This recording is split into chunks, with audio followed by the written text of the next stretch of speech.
I think we should cover some of the major stories of the day. Like, for example, Graham Platner. Listen, I wanted to take the Stephen King approach because Stephen King, weirdo that he is, possible just like fantasizer about young individuals having intercourse in the sewers after like defeating a clown.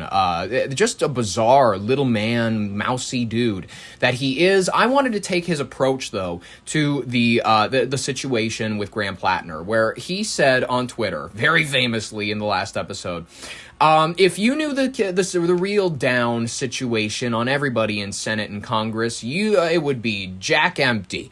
Like, you would have nobody there because they all have secrets. And I like that he's so open and honest about it. I like that he is open and honest about the fact that these are all, honestly, people who have drank the blood of children. These are people who have consumed youth, literally speaking, consumed youth. And it doesn't work for Mitch McConnell anymore. It's they are literally taking children's craniums, cutting them open in the same room as Mitch McConnell, and beelining the brain matter fucking juice into his brain to try to bring him back. But it's not working. That child died for nothing. This corpse will not be reanimated. Mitch McConnell's over. And, Graham Platner was about to fill a nice seat in the Senate. He wanted to replace Susan Collins. He had this whole plan.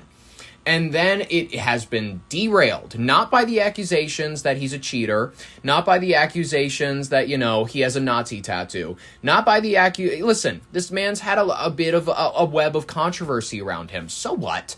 In the words of his very croaky voiced defendant, if we wanted people that were grown in vats, we'd have a very different country. I hated it. It was the worst thing. I don't understand what the PR team was going to go with, where they were just like, yeah, he may have grabbed a lady by the pussy in 2021. He may have raped his former girlfriend, but if we wanted people who were not capable of restraining women down for their sexual desires, we'd have a very different country. That's at least what their defense was going to be. So now, it's the sudden exit has kind of shaken up everything. The 41-year-old Marine veteran, progressive outsider, officially suspended his campaign late last night after former girlfriend, Jess, I forget her name. It doesn't matter. It really does not matter. Has accused him of severe sexual assault dating back to 2021. She sat on this for 5 years. Political hit piece. Platner's departure leaves the National Democrats scrambling to salvage a seat widely considered crucial for their hopes to flip the Senate chamber this November. I'm actually doubting that they're going to be able to flip it at this point. It's getting to the point where I think if they're really thinking, and I know that the Grey's Anatomy actor, they already approached him and he's like, no, I'm not going to run. You guys, you need somebody else. I have a prediction as to who they're going to get to fill this seat, but we'll get to that near the end. He has Platner's decision to drop out of the came in an 11-minute video posted on his social media, launching a bitter parting shot at the party leadership in Washington. He insists the sexual assault allegations are categorically untrue, and he argued the political establishment has used the scandal as a structural leverage to completely dismantle his campaign's resources, which, listen, he's not wrong that they've definitely pulled everything from him. Like, it's been every ounce of support this man has absolutely dissolved. It's baked up in the heat. It's out. The cake is dry. It is not moist. It is not worth eating. It's like, throw it in the garbage. We have to start baking again. He has previously weathered these several personal controversies to win the June primary with a historic 72% of the vote. Holy fuck.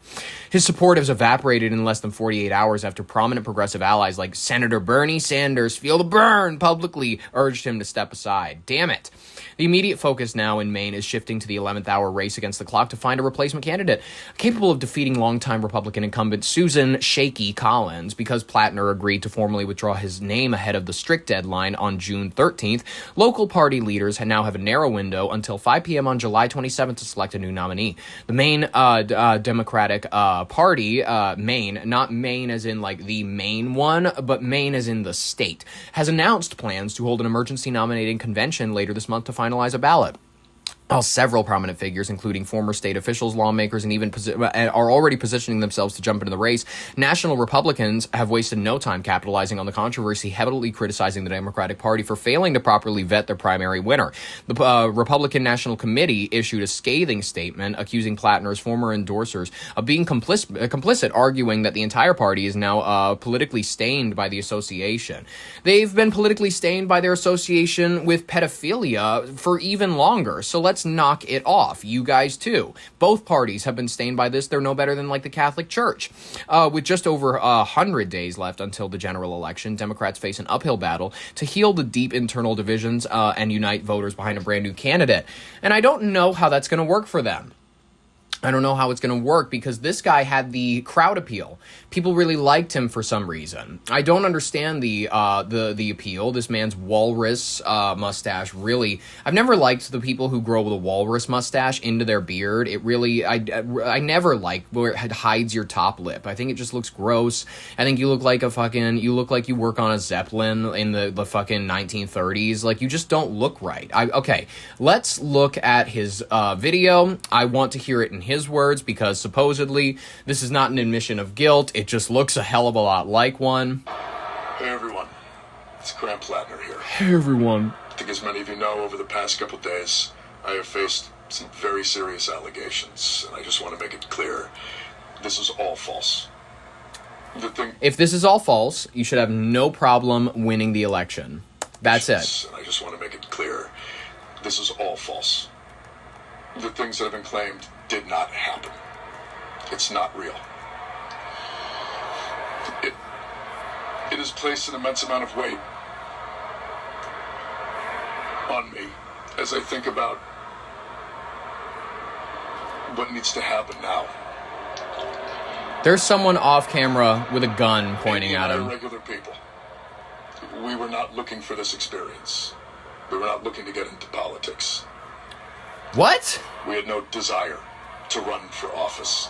Who went up on stage and talked about how they needed to run for Senate? Who was the one who flung themselves into the race? No one said it had to be you. Like what you would do. What would I do? Person in a position where a much larger world, large forces, oh my God, were working against you personally to accuse you of the worst thing that a person could do, and it was not remotely true.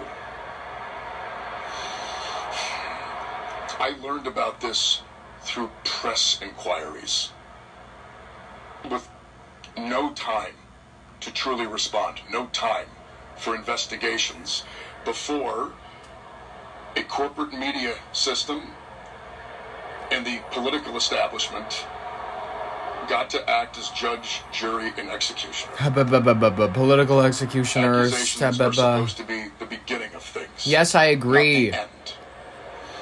You are making it sound so faggy to be anti-establishment. He's like, the anti-establishment is the establishment. They're doing everything they can to derail my platform. If you're correct, your platform will stand on its own. If this is some smear campaign, I want you to prove it. I want you to prove it by staying in the race and winning. I think it's really important to understand why this is happening in the timeline. I'm speeding up your video because you're so slow. When the first attack started, much like the news that was created the week before the primary, there is a reason that this is happening now. I only have until July 13th until I am officially the nominee. This was the last week to try to get me off of the ballot. And that's why this is occurring. Okay. If this is, yes, I agree. I actually agree with him, because this could be a political hit job. I actually agree that it probably is. This bitch sat on these accusations for 5 years and waited for the perfect time because she's probably getting a dollar on the side. No, this is a satire show. We're just having fun. But he can prove that she is a bullshitting, lying cunt by staying in the race. Now, this actually leaves me in an uncomfy position because I'm like, do I believe her? Because he's acting incredibly guilty. He's acting incredibly suspicious. This is not out of character. This man's proven to be a sexual deviant in the past. He's into communism. He's an interesting fellow all around. And this would not be remotely surprising behavior coming from him. So, it adds some validity. There's some actual meat to the idea that he would be the type to do these sorts of things. And he is throwing more fucking gas on this fire by proceeding to say, now look, none of these people are telling the truth. But I really need to take time to just step away and think about what my next move is. Because that sounds like someone who's trying to find a good lawyer. It's not the false allegations, though, that have brought us to where we are.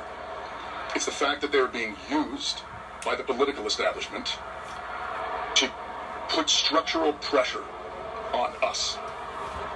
And pressure can be ignored. We live in a political system that is not built for normal people. It is a system that is built structurally to make sure that movements like ours cannot flourish. That if they begin to succeed, they can be crushed. What we have accomplished here, you made possible. Did I? People of Maine, the volunteers, the voters, the grassroots donors, and I have all the faith in the world that we could win if we could continue to harness that. Can we?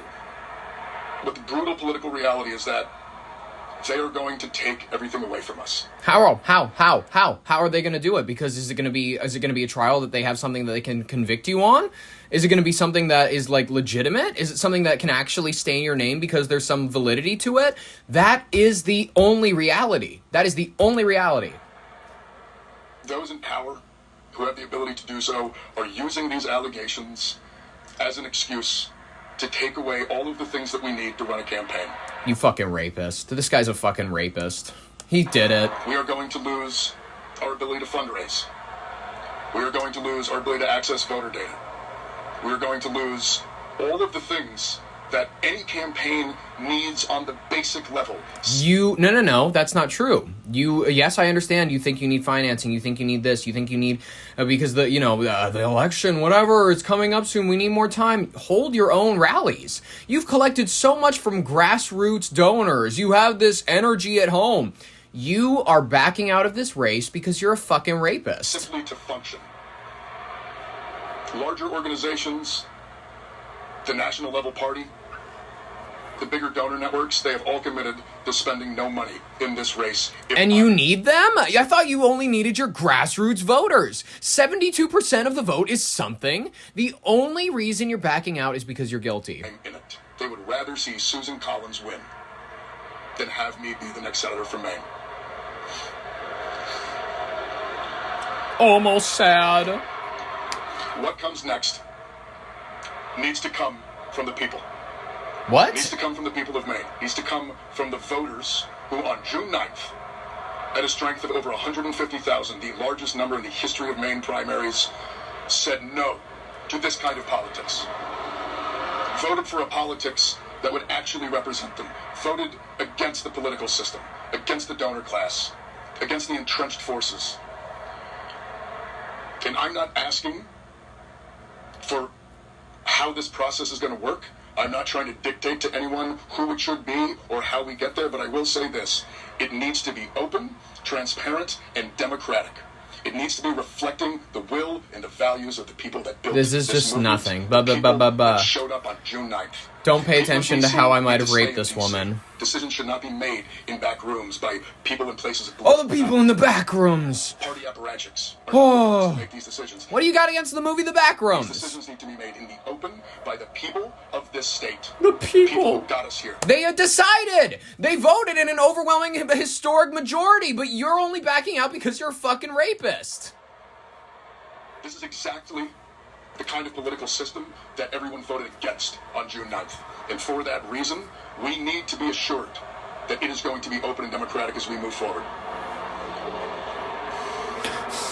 Quit sighing. Amy and I struggled about getting into this. Last summer, right around this time of year, we sat down and we looked at each other and we said, if we believe in the kind of politics we think that we do, We have to do this. Do Over what? the past couple days, Steal a bunch of people's money, waste it on a bunch of rallies, and then proceed to drop out of a race and just, oh, sorry guys, we gave it our all, but somebody accused me of sexual assault, so like I can't stand up to that accusation. This political elite, the mainstream media, they're gonna try to fucking derail it. really yesterday and today, we have had to have that exact same conversation.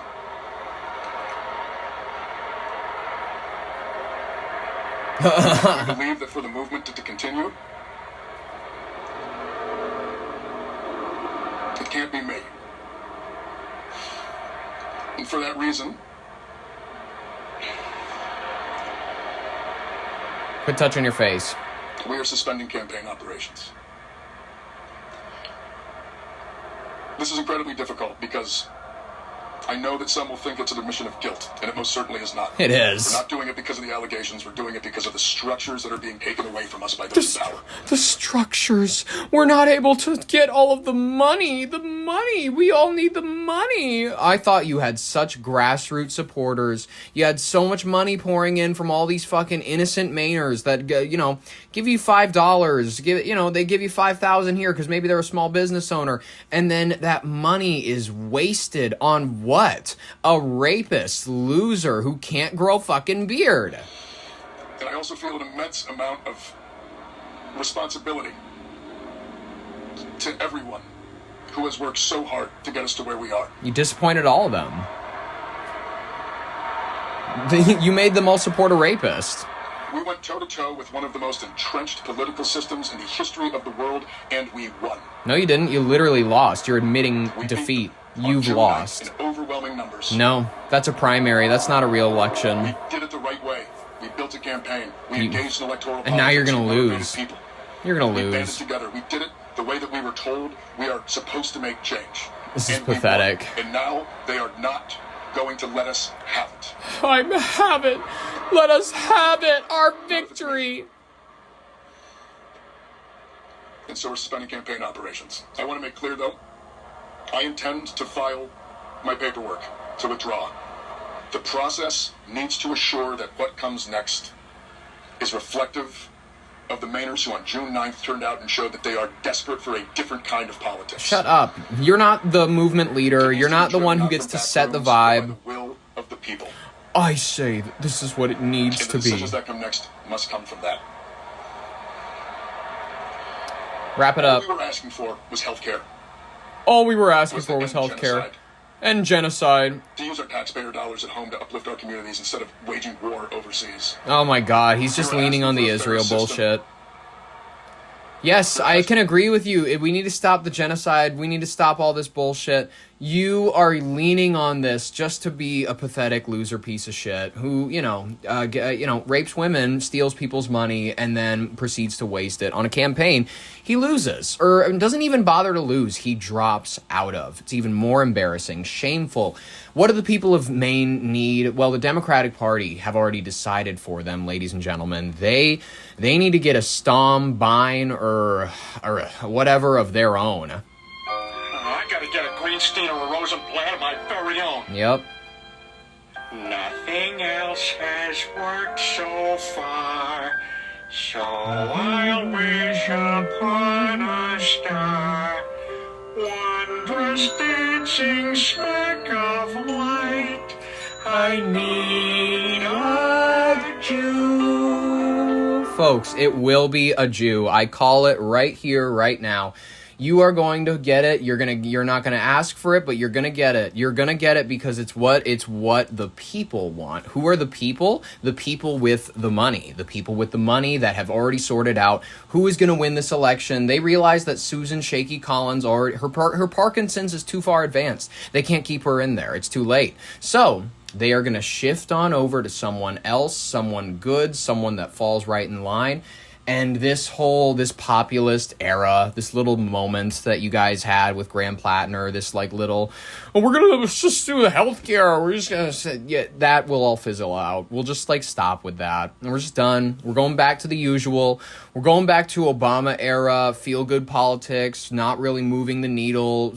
Starting wars overseas, toppling Libya. We're gonna do it all. We're gonna do it all, and we're gonna do it while we're smiling.